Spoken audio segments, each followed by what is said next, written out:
Yuji gave Haba and Hanya a 2-for-1 special, and honestly, I'm surprised you even remember their names, bro. Like the two little propeller couple duo or whatever.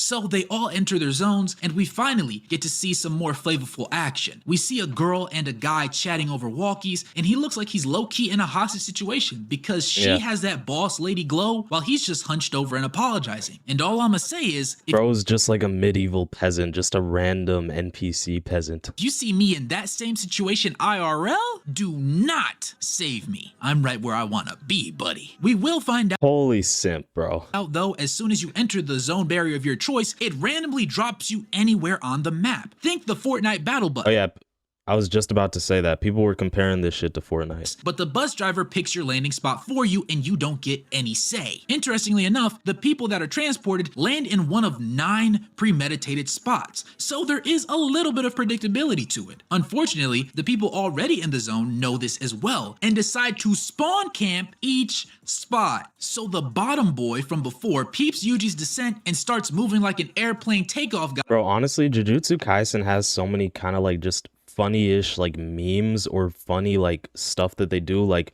we have the jumpings, like the duo jumpings, right? Mahito versus freaking Nanami and Yuji, like JJK jumpings, and then we also have even spawn camping in the culling games. It's just hilarious, man. On the runway signaling to Miss Wings to snipe my goat. She had that boy Yuji eating straight glass and concrete with how fast she hit him while flying through the building. She thinks about his durability after they clear the first building because, and I quote, oh yeah, Yuji is hella durable, bro. But I mean, I don't want to, I'm gonna say the spoilers, bro. I'm gonna say spoilers.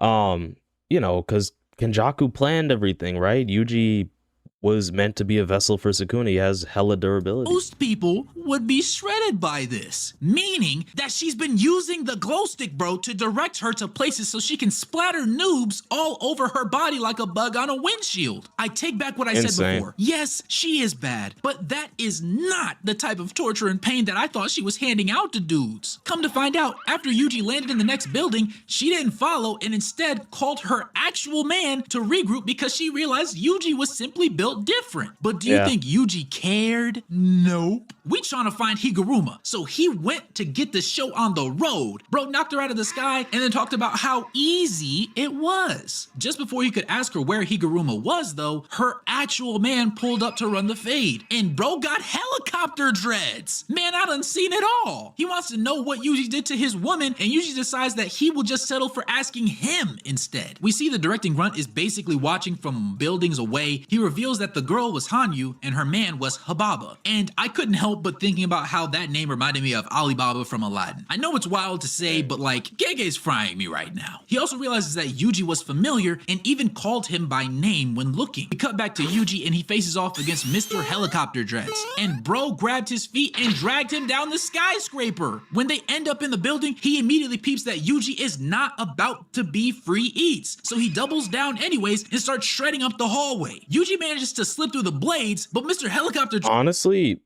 low-key, Haba, that's his name, right? Haba's... okay, his curse technique sucks, but it is kind of lethal, because if you do get hit by, like, one of those fans, like, you could lose a hand, you could lose an arm, like low-key. It's sharp. Dreads managed to use a gust of air from his propeller to push Yuji and the extra debris out of the building to prevent him from retaliating. Yuji realized that being on lower ground wouldn't make things more difficult to deal with like he originally thought, because bro only knows how to attack with his propeller. He's got no hands. He then jumps from building to building as Hababa chased after him. They clash and Yuji managed to grab his face, then places both feet right against his noggin, which he then uses to push off and land on a nearby roof. Yuji realizes that his best odds are in a confined space, so he dips into the building and waits.